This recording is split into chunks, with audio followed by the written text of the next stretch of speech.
My real name is Matthew Byrne, and I'm here to tell you about speed skydiving, myths, magic, and the future, which is what we are is actually going on at the IPC at the moment. Hi everyone, come on in, don't be frightened.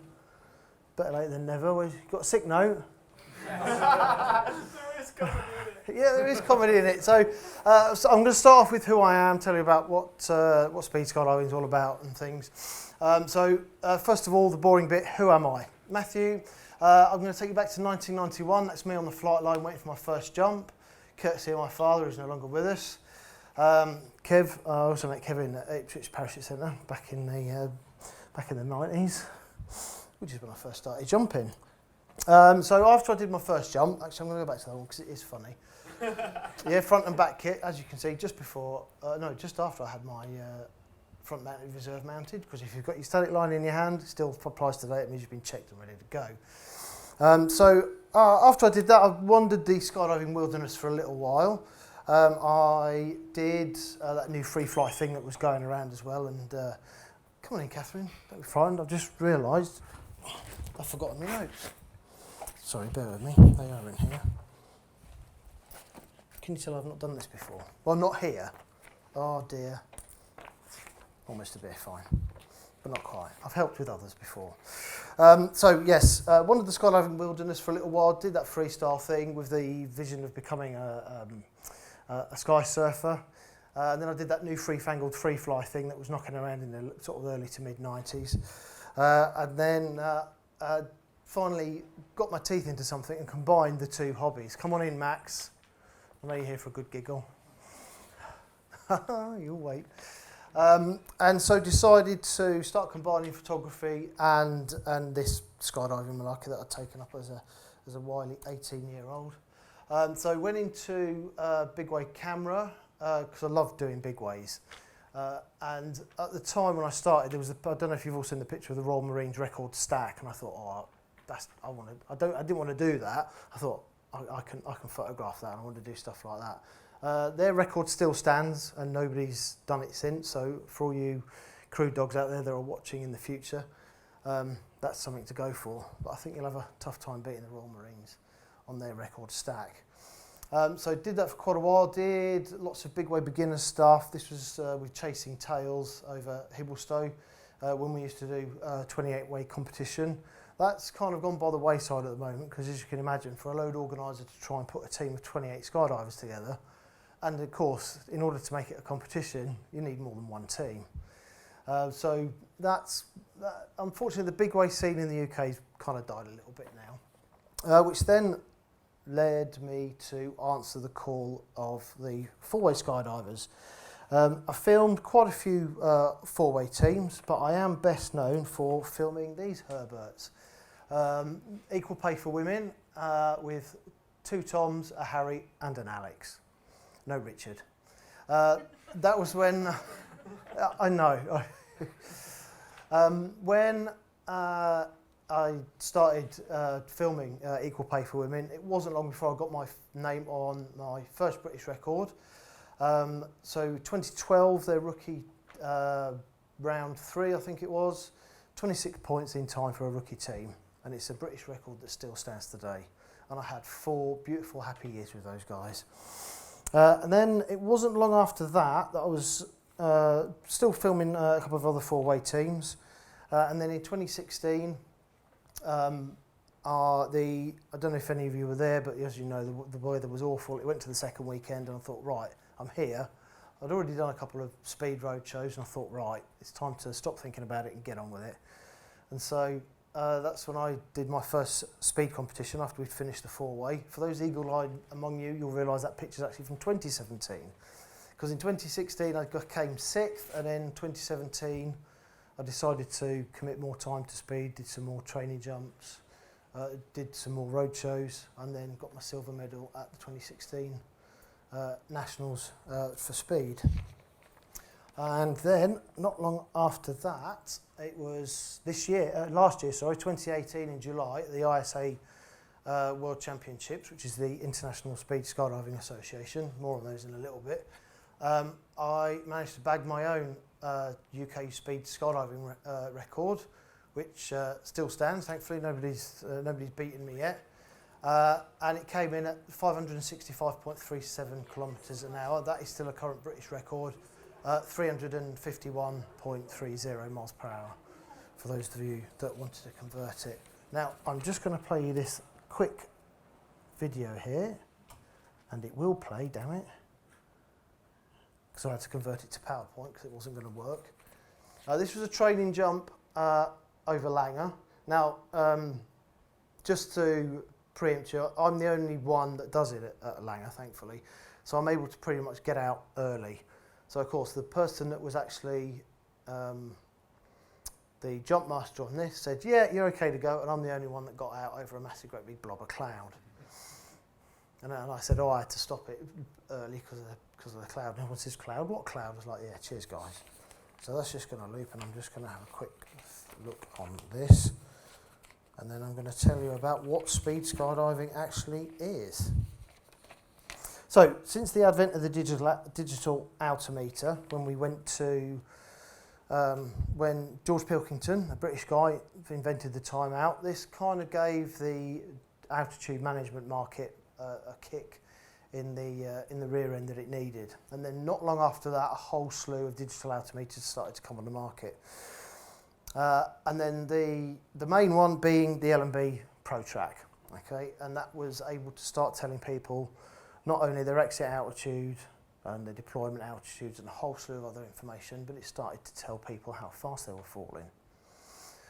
So back in the late 90s, in Chappie and George Pilkington again started thinking, oh, hang on a minute, we could turn this into a bit of a competition, so you can go the fastest.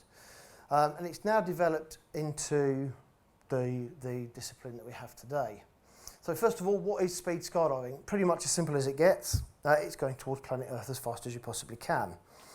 That's it in its simplest terms. To break it down, we have an exit altitude of 13,500 feet, which if you want to convert it to metric is about 4,000 metres, give or take a few hundred metres.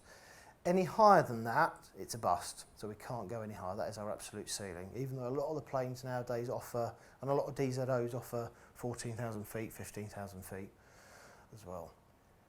Your exit order is also, you go out in order of the highest personal best. Now, if you've not done a competition, and this is why if people want to compete in speed, we highly recommend you come to a roadshow, and that will give us a rough idea for your fellow competitors, an idea of how fast you can go. But usually, if you've never competed before, they'll put you out on the final pass. So when you are at a competition or at a roadshow, usually there's more than one speeder on the plane, which is a nice little privilege I have of being the only speeder at Langer.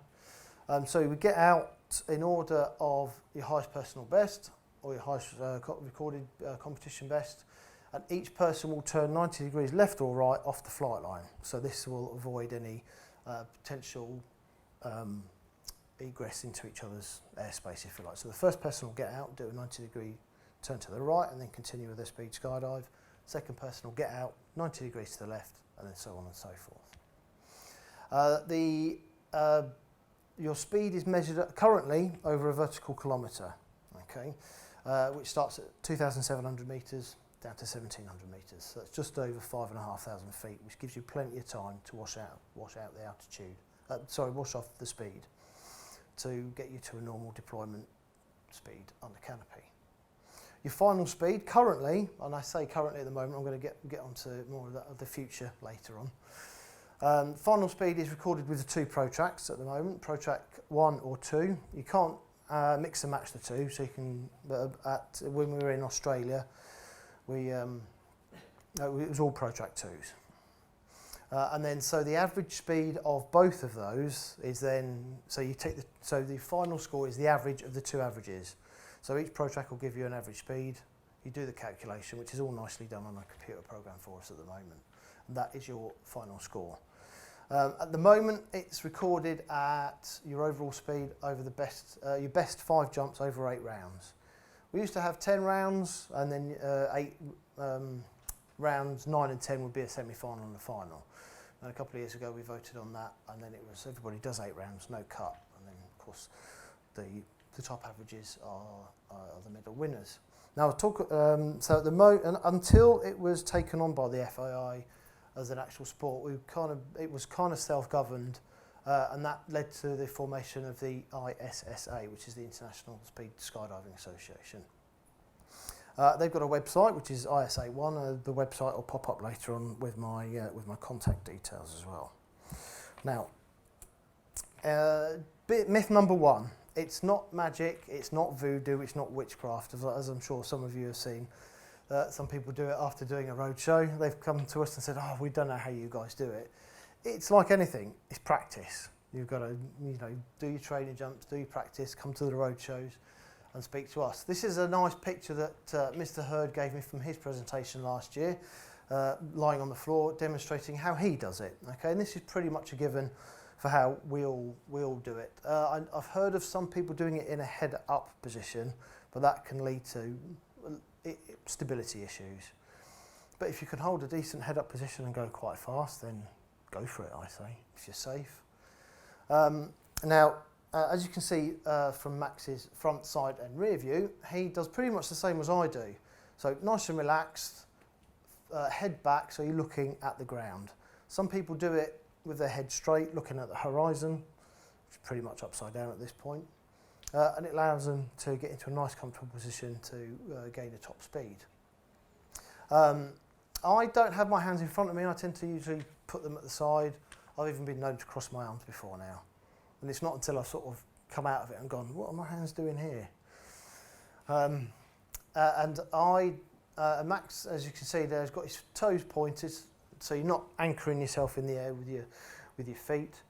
And a lot of people do ask, is it a really steep track? I think it's beyond a steep track. This is a dive.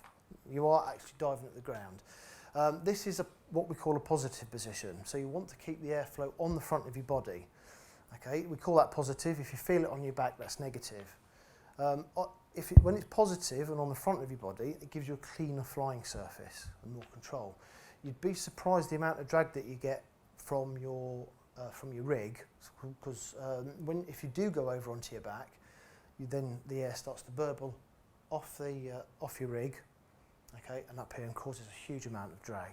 So like when you've probably heard of people having pilot chute hesitation when they're in a perfect face to earth position and it bounces around on the back.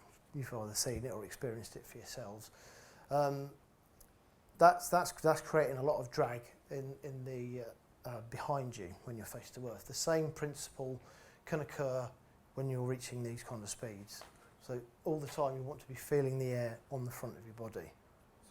So whatever you do, you basically, your body position is you speed off your belly, not off your back, basically. So where the curve is, it's actually you expose your belly. Well, obviously, you're doing speed like head up, head down. Well, yeah. But you're kind of exposing your chest rather than the back. So basically, that's the rig. So you're basically steeping like this, not like that. That's correct. Yeah, because then of course, if you're on your back, then you start risking back flying, and then it's going to start pushing you back the other way, which is another reason why we do the 90-degree turn on exit. So if that does happen, should that happen and you start backsliding, then it keeps you out of each other's airspace. Because the last thing you want to be doing is colliding with other speeders at the speeds that a lot of people are doing. Because even people that are doing speed for the first time, they are reaching speeds beyond what they're used to. Okay. And then just one more question. So as for the body position, so you still want this curvature, yeah? So you don't want to be like dead on straight. You do kind of want that. You want to expose your chest. I mean, you do, but not too much, because you'll find yourself coming out of it quite rapidly. Because any minor movements, once you're in this position and you are reaching, your higher than standard free fall speeds, any slight little twitch is going to throw you in any direction. And unfortunately, when things go wrong at this speed, they happen quickly. And I've experienced it as well in training jumps, when I've just overdone it on the correction and I've ended up in a flat vertical spin, and it doesn't take long for it to crank up and all the blood to start rushing out to your feet and your toes, which is not a good place to be. And if that happens, the only thing that we do after that is just stop. And then if anybody is thinking of having a go at doing this, at their home drop zone. I'd urge you to speak to your CI.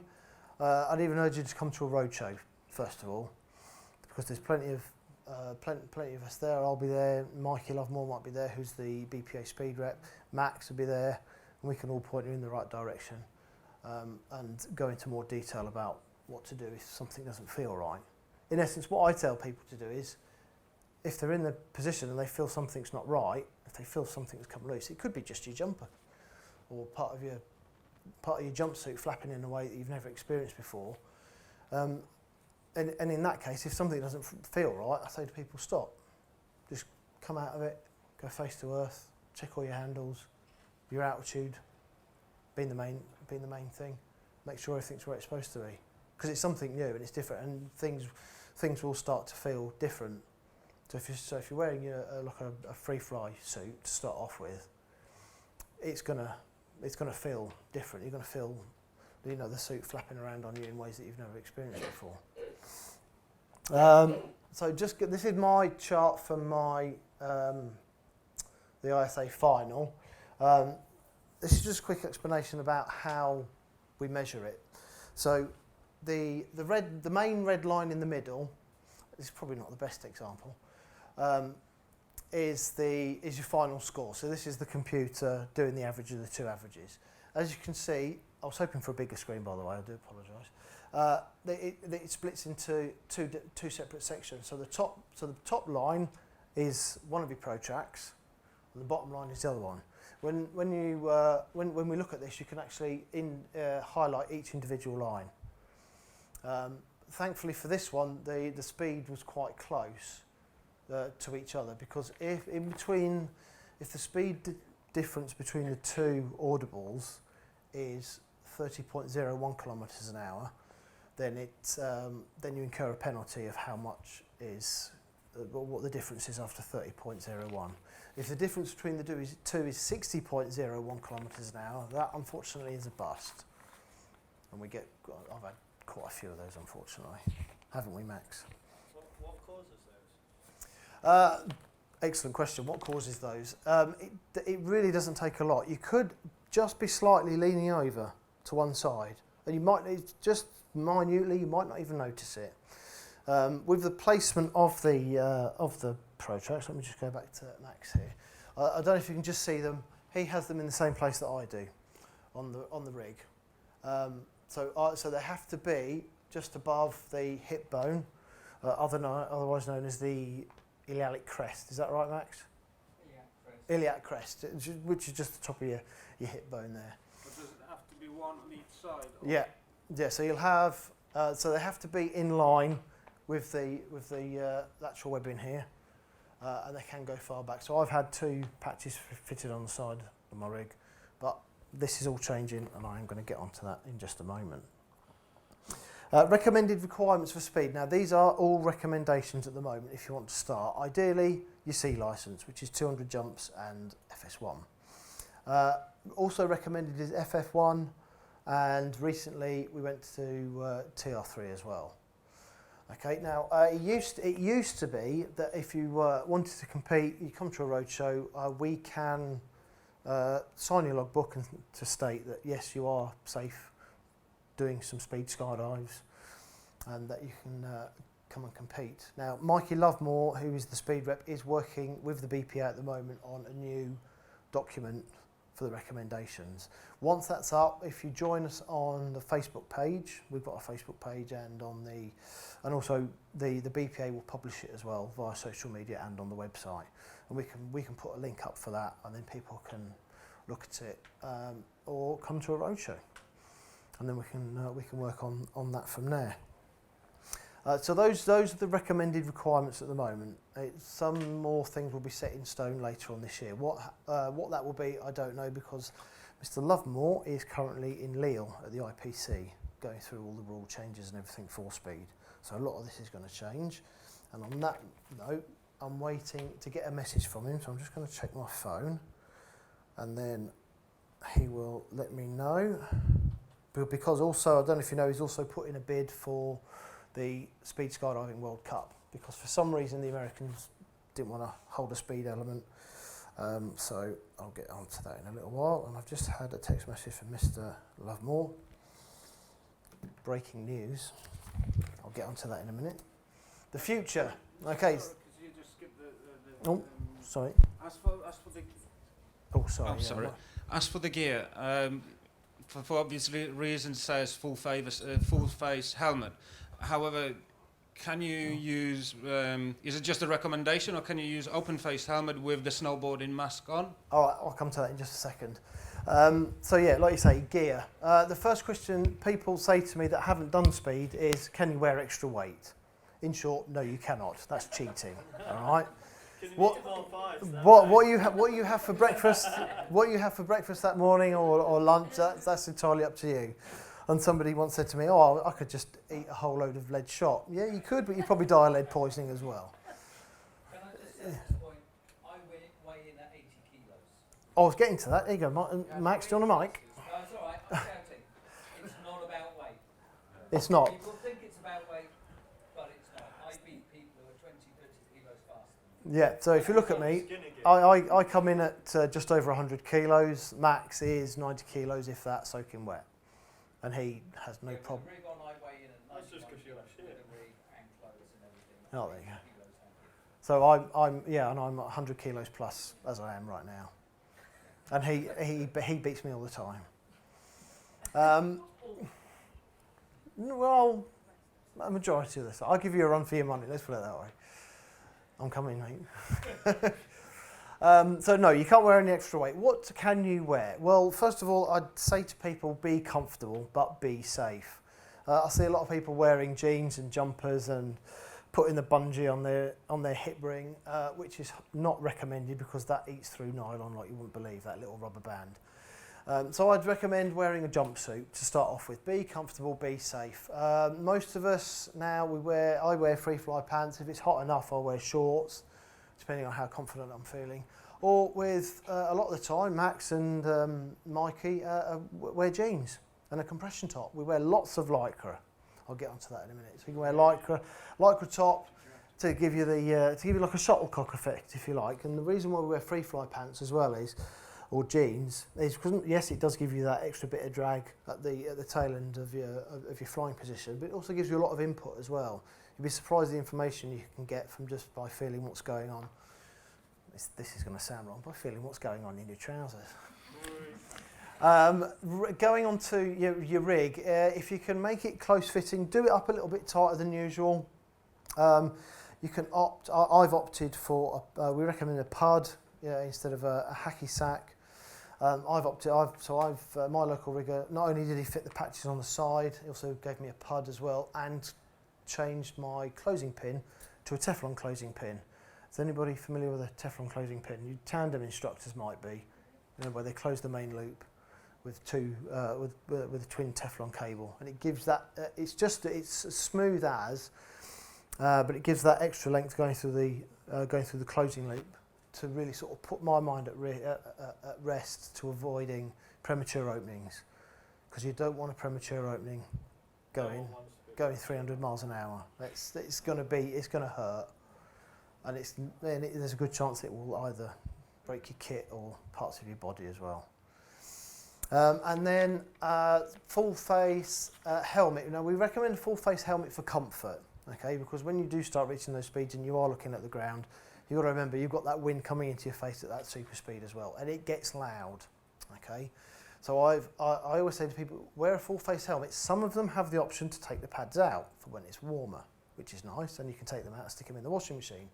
Please make sure you've got all your pads in, so you can hear your audibles. 2 is recommended. I would say 2 minimum. I'd like to see that set in stone. We had the reason why I say don't forget to put all the padding in if the pads do come out is because we had an incident at Langra a couple of years ago where a super hot free flyer came and said, "Yeah, I'm gonna have a go at this. It's great." Didn't have all the padding in his helmet. Did a speed skydive and thought, "Oh, hang on, this is going on a little bit longer than it should be." Decided to come out of it. Was going low. Decided to deploy his super fast, spinny, snivelling velo, whatever. I think it was a Velocity. Needless to say, it was a bit of a low pull, bit of a snivelly opening, and I think it was I think it was enough to put the fear of God in him to never come speeding again. So please make sure you got all your pads in so you can hear them. If or in some cases there are LED accessories that you can get for your audibles now as well, which appear which you can just have. I know our deaf skydivers use them. I know Max uses them. Anybody else use that? Show of hands. Do you, Berryman? Really? Don't muck me about, mate. I'll give you a slap.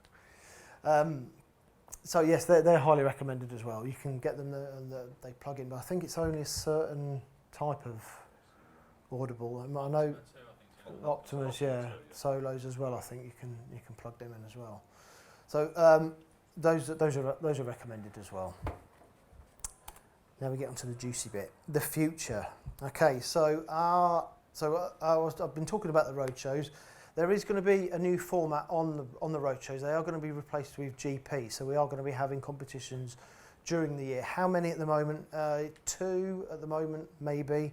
But all the bidding paperwork has been sent out to all the drop zones. Okay, so ask your local DZ operator. They're thinking, oh, can we host a GP in Speed? And the bidding paperwork, they just fill it in, send it off, and then it goes from there. There will be real judges, real medals.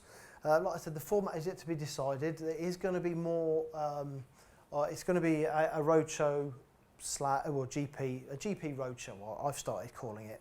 So people that haven't had a go, that want to come and have a go, they can come and have a look, see what it's all about. If they've not had a go yet, if they don't want to compete, you can come along from pointers from the people that are currently going through it. There's a good chance you'll meet people that just started last year. Because at the Langer Road show, there was 2 people that turned up, and then they were at the Nationals a few weeks later. Maybe one question that... So we can all hear you, Matus. Okay, thank you. What the question is, and what bugs me, is why Speed isn't that popular? You know, and then maybe it's a silly question, but, you know, I kind of having a first little steps within a reason, being fairly safe. Yeah. And I get absolutely amazed, and not only I love tracking, but the Speed itself, and I'm fascinated by this. Yet there's not that many competitors. There's not that many people or coaches that are even interested in doing so. So why? That's a fair question. Why is it such a niche in skydiving? Well, that's a fair question. It is a bit of a niche market because of all the qualifications all the recommended qualifications that you need. Competition-wise, it is pretty much the new kid on the block. So the Australian Championships, the World Championships that we just had, it was only the second time that it featured at a World Championships because it was only officially taken on by the FAI in 2014, 2015. I think it was after the last World Cup which was 2014. And I think it wasn't long after that it was officially taken on by the FAI. So of course we've just had the second World Championships in Speed. So before that was taken on by the FAI, that's what spawned the birth of the International Speed Skydiving Association. Mr. Hurd. My opinion on why it's not that popular is people think it's a fat bloke sport. Oh, I'm getting onto that. Like you say, and it's not, but that puts people off. That's the first thing that people say. You've got to be fat to do that. So that kind of puts people off because they don't think they'll be competitive because they're not fat. Yeah. Well, in actual fact, it's not about fat, it's about skill. That's what really counts. But that leads into the second point. It's not easy.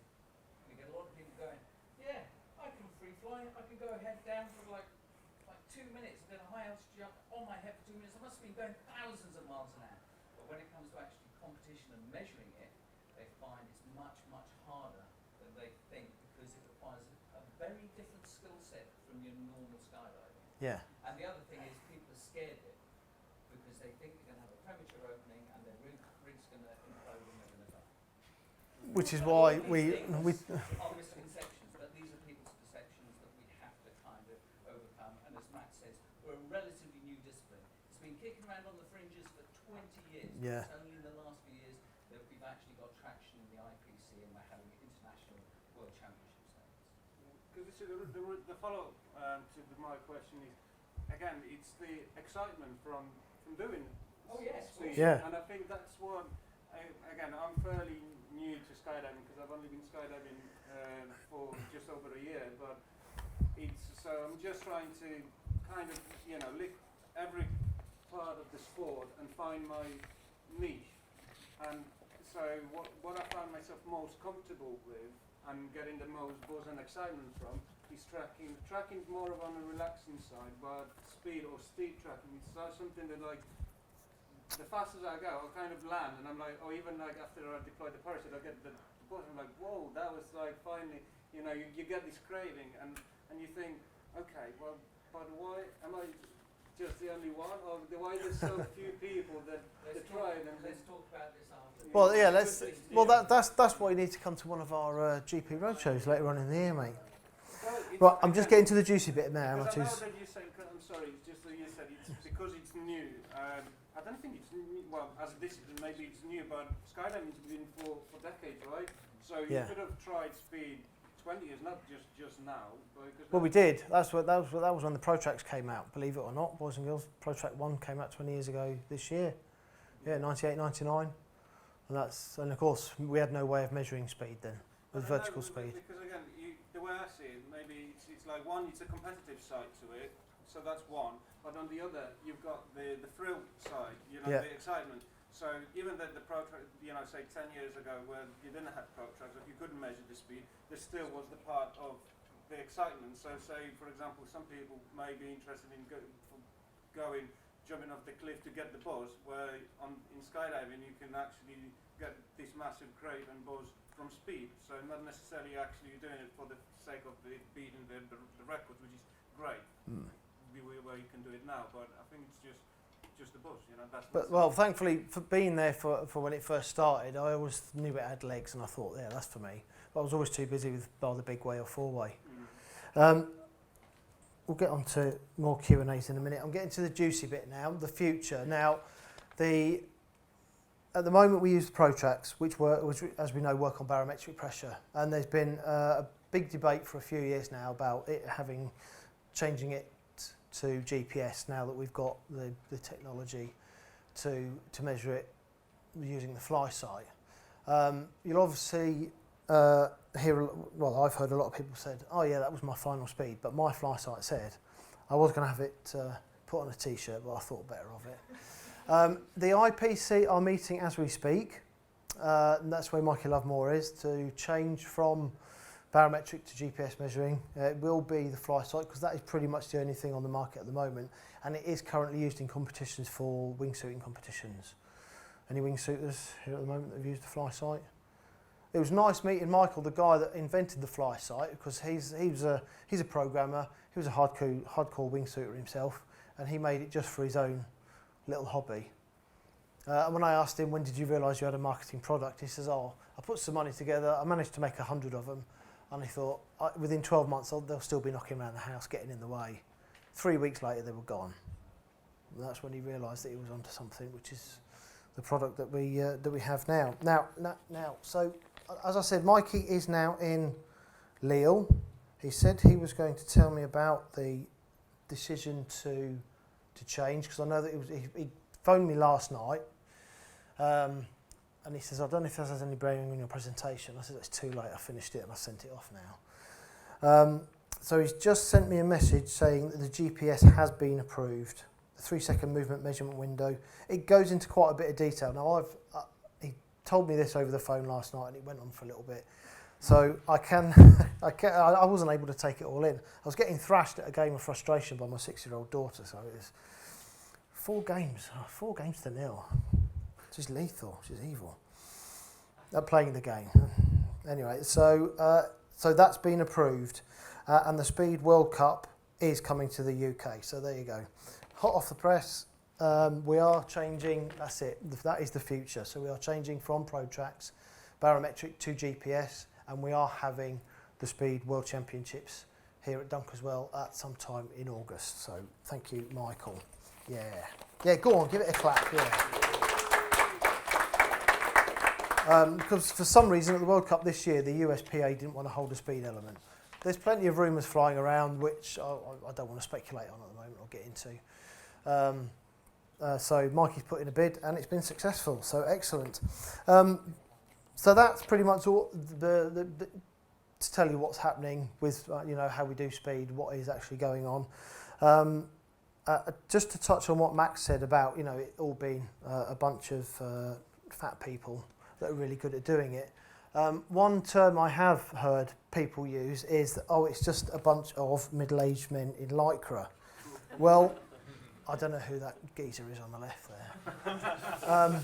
But yes, mostly we do wear lycra. Not everybody wears lycra. Look, Jimmy's got his jumpsuit on there, and I forget this chap's name here. Jay-Z. It is Jay-Z. Where is he here? No. And even Henrik, the current world record holder, wearing a jumpsuit. We don't all wear lycra or the infamous gimp suit. And that's what I've heard people call it. It's not my words. I'm just... Yeah, thank you, Thomas. It's all just a bunch of middle-aged men in lycra. We don't all wear lycra. Yeah, it's proven to, speed you up, give you that slick speed. But the one thing I do want to encourage and bring to skydiving is more ladies. Now at the at the moment we've got. In fact, let me just show you their pictures. So in the UK, Lucy was a hardcore speeder. She's recently retired her rig to commit more time to her judging. She's going through all the exams and things for that at the moment. So that's nearly coming to an end for her. I was hoping she was going to be here today, but she's had to do judging stuff, funnily enough. And then at the Nationals this year, we had Kira on the right there. She was supposed to be doing a free fly team. Is Kira here? No. Apparently, her and her fiancé had a good time last night. It was a bit of who was here last night for the party? Was it a good party last night? No. Either that or you're still hungover and don't want to put your hand up. So she was, team member problems, camera fly problems. She was there and thought, right, I'm going to give this speed a go. She held her own. There was 9 of us all together this year, and she had a great time. I've got a few quotes from her. She said she had a warm welcome to the group. She was explaining the rules, giving some advice on how to achieve her top speed. In her own words, she said she had an absolute blast, and she said she was going to come and compete again. She definitely, like me, wants to encourage other people, particularly all you ladies out there that I know were going to be top speeders one day. So at the Nationals last year, she was the only female, but please come and join because it's not a completely male-dominated discipline. Did she get the fastest female time? Well, seeing as she was the only female there. Now, obviously, if we'd had more ladies there, then they would have split off into their own separate category. Is there one? There is, but you need, I think it's 4, is it, Max? Four ladies to make the... Yeah. Yeah, these are the World Championships. So if at the World Championships we'd had more than 4, then that would have split off into its own female category. Personally, now that we're changing to GPS, that's been confirmed, I don't think we need it. This is Marcia on the left from Italy and Laura Sulrik from the Netherlands.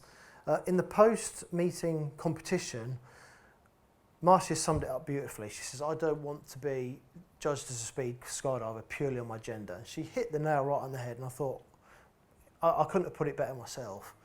And so now that we're going to GPS, I think it's going to be a game changer. I think it's going to be a great leveller. And why shouldn't the women compete side by side with men? That is my own personal opinion. I know a lot of people, some ladies like it, the fact that they're going to get their own competition if there's more than 4 of them. These were the only 2 ladies out of 31 competitors at the World Championships. If there's only 31 competitors at the World Cup, I'd like to see more than 2 ladies. So the opportunity is there. Okay, not only do we have Marcia from Italy and Laura from the Netherlands, we also have Gerda from Germany.